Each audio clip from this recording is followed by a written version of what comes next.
Welcome to my YouTube automotive channel. In today's video I have a 2012 Ford Expedition Limited, and I will show you which fuse to check in case your Expedition is equipped with power running boards and they are not working.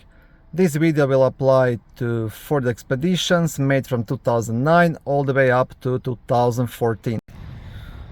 The running board's fuse is located in the main fuse box under the front hood, which is very easy accessible. It's right here.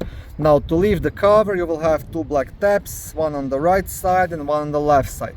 So you want to press onto each of them and lift up. Once you open it, on the back side of the cover you will also have a small fuse diagram. And the fuse you want to check, it's a fuse number 11, which is located in the top left corner, and it's a 40 amp fuse. And hopefully this will fix your problem. Okay, thank you for watching this short video. I hope it was helpful and educational. If it was, please like it and consider subscribing to my YouTube automotive channel. On my channel there is lots of how-to videos, do-it-yourself videos, car reviews, product reviews and other similar automotive topics.